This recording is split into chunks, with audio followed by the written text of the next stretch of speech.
कृष्ण। ये दुर्गुणों का त्याग अपने जीवन से हम कैसे हटाएं, तो इसके ऊपर एक कहानी है। तो कहानी में कैसे समझा रहे हैं, तो आप लोग सभी सुने। आप खूब ध्यान दें। मनुष्य से दोष उस समय होता है जब वह किसी से कुछ चाहता है, अपना अभिमान होता है और सुख चाहता है। संयोजन ने सुख की अभिलाषा भीतर होती है। अर्जुन ने पूछा कि मनुष्य पाप करना नहीं चाहता, फिर पाप क्यों हो जाता है? भगवान ने यही उत्तर दिया कि उसके मन में सुख भोग की और संग्रह करने की कामना है, चाहना है। तब तक यह चाहना रहेगी, तब तक पाप होता ही रहेगा। सावधान होने पर भी फिर ऐसा गफलत हो जाएगी। इसके मिटाने का उपाय क्या है? असली उपाय भीतर का प्रायश्चित है। पश्चाताप हो जाए, जलन पैदा हो जाए। जिस पाप कर्म से जितना सुख हुआ, उस सुख की अपेक्षा पश्चाताप अधिक हो जाए, और यह प्रतिज्ञा कर ले कि कभी किसी को धोखा नहीं दूंगा, ऐसी भूल कभी नहीं करूंगा। ऐसा पक्का विचार कर ले और उस पर डटा रहे तो पहले किया हुआ पाप नष्ट हो जाएगा।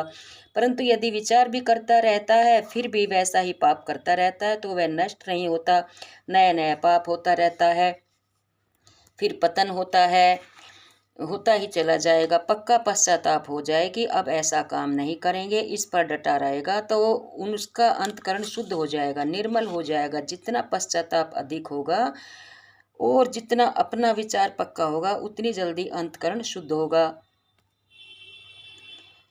ये दो चीजें बहुत दामी हैं, बड़ी बड़ी श्रेष्ठ है। अंतकरण को निर्मल करने वाली और पापों का नाश करने वाली।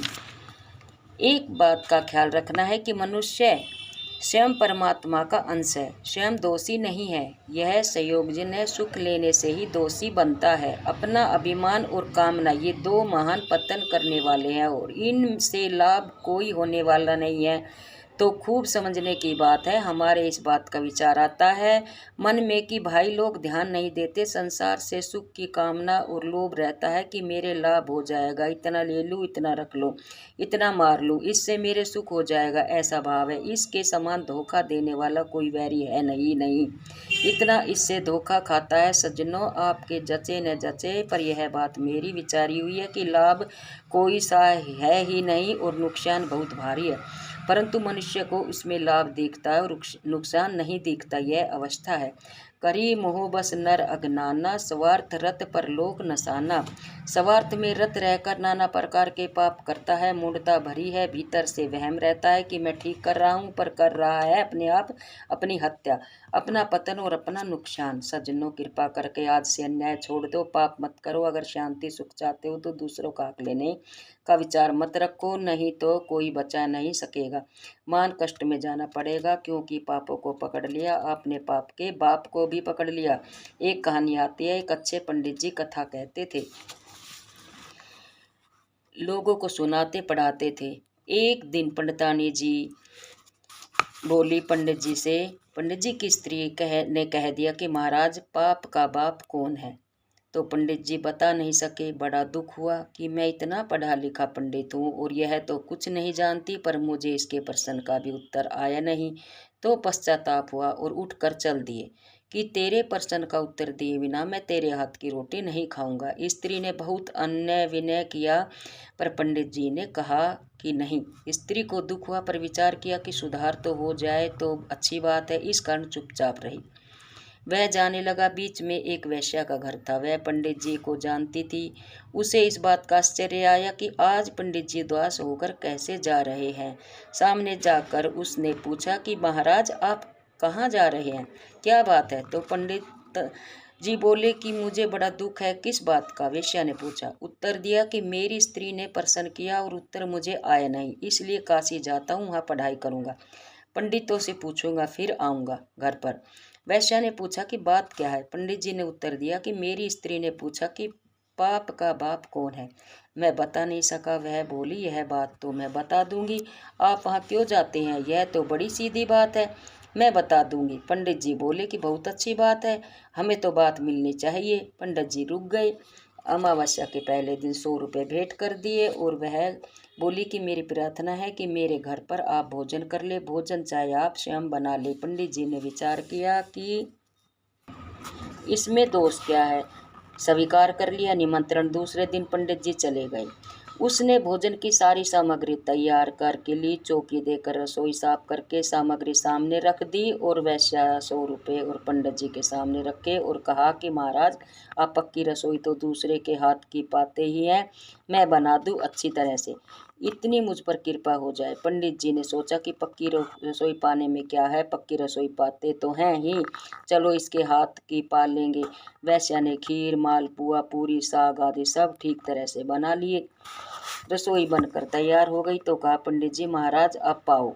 उनके सामने रसोई परोस दी, सामने लाकर 100 रुपये रख दिए और बोली कि एक कृपया हो जाए, मेरे हाथ से गिरास ले लो। पंडित जी ने सोचा इसमें हर्ज क्या है, इसके हाथ की बनाई हुई रसोई अपने न लेकर अब उसके हाथ से ले लूं, इसमें फर्क क्या है। पंडित जी ने स्वीकार कर लिया। गिरास बनाकर मुंह में देने लगी तो जैसे ही पंडित जी ने मुंह खोला तो पंडित जी के मुंह पर जोर का थप्पड़ मारा और बोली कि अभी तक होश नहीं आया, खबरदार मेरा एक भी दाना खाया तो मैं आपका धर्म भ्रष्ट नहीं करना चाहती। आपके शंका थी कि पाप का बाप कौन है। शास्त्रों में वेश्या का अन्न कितना निषिद्ध लिखा है, आपने पढ़ा है? पढ़ा तो है। पंडित जी बोले, तो आप कैसे तैयार हो गए खाने के लिए, और वह भी मेरा बनाया हुआ और मेरे ही हाथ से? कारण क्या है, आपको पता नहीं लगा? यह जो लोभ है न, यही पाप का बाप है। भोगेश्वर प्रक्षातानाम, सुख भोग और संग्रह, इसमें एक से आदमी अंधा हो जाता है, अगर दोनों हो जाए तो उसका कहना ही क्या है। पूछा गया है कि मनुष्य ऐसा क्यों करता है, वह लोभ में आकर करता है। सुख आराम मिले और धन मिल जाए ऐसी चाहे न होने पर फिर चाहे जो पाप करवा लो, दवाई के नाम से चाहे जो चीज़ खिला दो और व्यापार के नाम से चाहे जो काम करवा लो। सुना है कि सनातन धर्म के आदमियों ने मांस सप्लाई तक किया मिलिट्री के लिए, अब व्यापार है। राम राम राम, भीतर लोभ है कि रुपया आ जाए तो उसके लिए क्या क्या अनर्थ करते हैं लोग, रोंगटे खड़े हो जाए अगर विचार करके देखे तो ऐसे अन्याय करते हैं।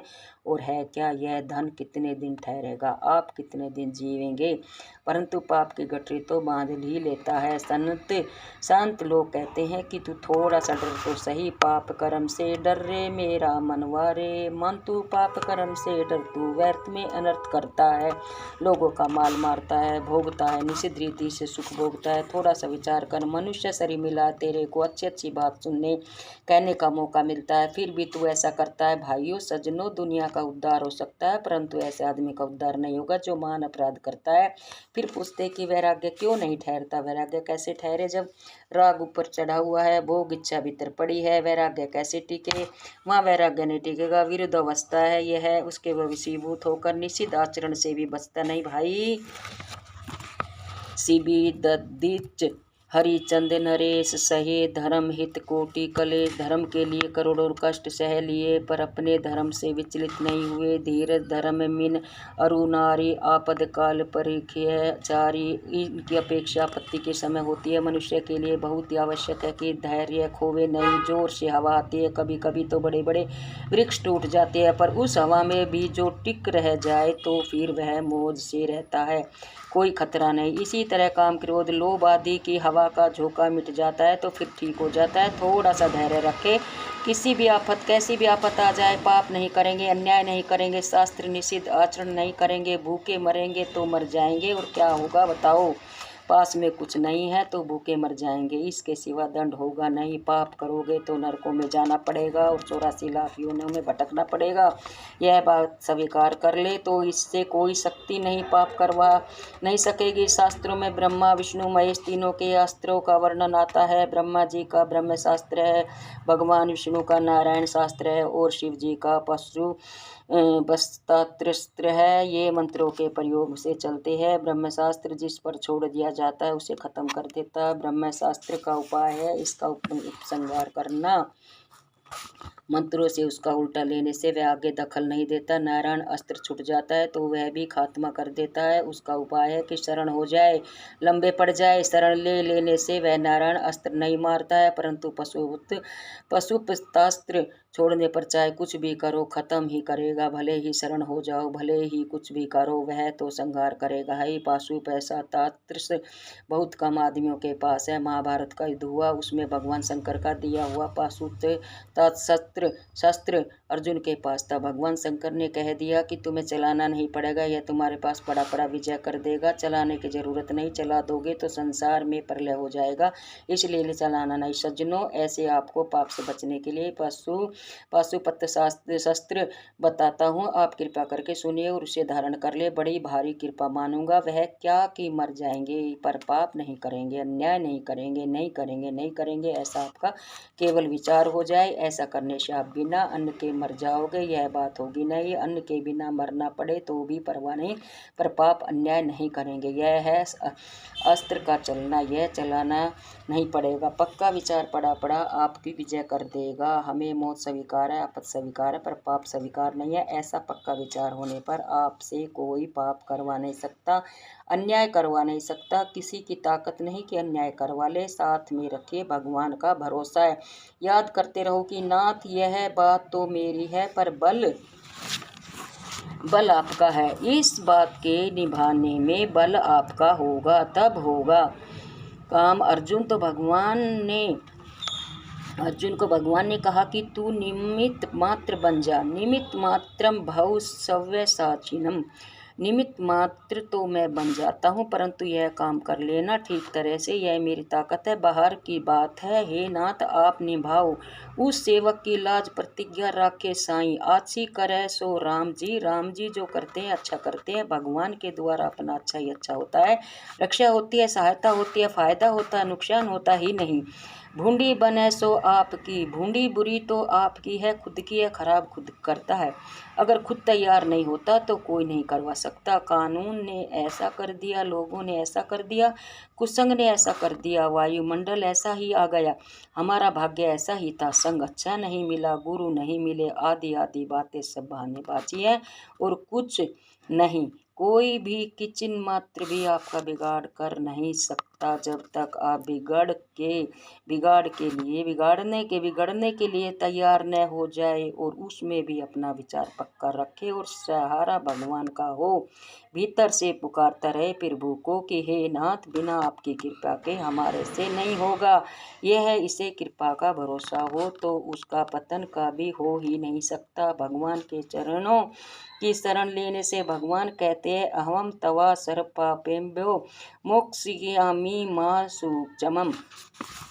सब पापों से मुक्त कर दूंगा, तू चिंता मत कर। मामेकम शरणम वर्ज। शर्त यह है कि शरण यदि धन की लेगा, झूठ कपट बेईमानी का आश्रय ले रखेगा तो भाई मेरे हाथ की बात नहीं। मनुष्य क्या करता है, झूठ कपट बेईमानी का सहारा लेता है। आज कहाँ जाए कि पाप मत करो तो लोग कहते हैं कि महाराज आजकल के ज़माने में यह नहीं चल सकता। यह आपकी बात पुराने ढंग की है, पुराने ज़माने की है। इस ज़माने में ऐसा नहीं चल सकता, ऐसा करे तो भूख मर जाएंगे, जी नहीं सकते। आज सच्चाई के साथ कैसे करें। लाख रुपया कमाते हैं तो लगभग आधा टैक्स देना पड़ता है। हमें एक भाई ने कहा कि अब बताओ क्या कमावे क्या खावें। इस ज़माने में मनुष्य सच्चाई काम नहीं कर सकता। हम कहते हैं कि सरकार कृपा कर रही है कि लोभ के वशीभूत होकर ज़्यादा संग्रह मत करो, क्रियात्मक उपदेश दे रही है, साधारण खर्चा करो, साधारण कमाओ और खाओ, इससे पाप कोई नहीं करवा सकता। कुछ रुपए कमाने तक छूट है, न टैक्स की। इस उतने के भीतर कमाओ, कहते खर्चा कहाँ से लावें, छोरी का ब्याह कैसे करें, मुश्किल हो जाती है। सभ्यता को तिरंजांजलि दे दो, पानी दे दो तो पानी में खड़े होकर।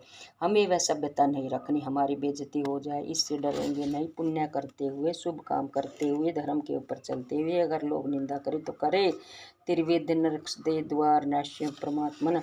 अपना पतन करने वाले काम, क्रोध और लोभ, ये 3 प्रकार के नरकों के दरवाजे हैं। इसमें प्रविष्ट हो गया वह तो नरक में ही जाएगा। यदि भगवान को याद करे कि अब ऐसा नहीं करेंगे तो नहीं जाएगा।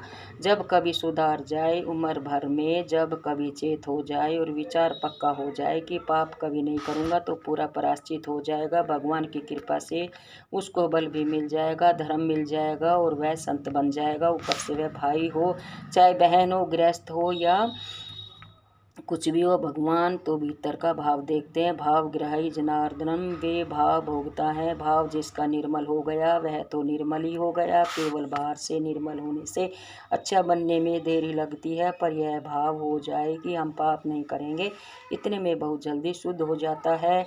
व्यवसायत्म का बुद्धि रेखा निश्चय कर लिया कि परमात्मिक मार्ग में चलना है, कुछ भी हो जाए। अपि चेतु शुद्धचारम, पापी से पापी हो तो उसे भी सुधेरावा च मनुत्वम, साधु ही मानना चाहिए, क्योंकि संभवगितो ही सम, उससे पक्का निश्चय कर लिया उस भाव के अनुसार वह पवित्र हो जाता है। पहले दोष बन गए, उन बातों का भगवान याद नहीं करते। जिसका भाव अच्छा है और इधर चलना चाहता है, भगवान उसे 100 बार याद करते हैं, कहीं उसे भूल न जाऊं, ऐसा प्रभु के रहते हुए भय किस बात का। सच्चे हृदय से पाप का त्याग कर दो। अभी तो लोभ में आकर पाप कर बैठते हैं, परंतु आगे दशा क्या होगी इसका कुछ विचार किया है। धन यहीं रहेगा, संपत्ति यहीं रहेगी, आप जाओगे, उम्र भर में खर्च कर सकोगे नहीं। पाप से कमाई हुआ धन खर्च नहीं किया जाएगा, बाकी बचेगा, और पाप किया हुआ कर्म पीछे नहीं रहेगा, साथ चलेगा और महान दंड भोगना पड़ेगा। समझदार आदमी को तो जल्दी चेत कर लेनी चाहिए, इसलिए केवल विचार हो जाए कि अब पाप नहीं करेंगे, अन्याय नहीं करेंगे। नारायण नारायण नारायण। बोलो नारायण भगवान की जय।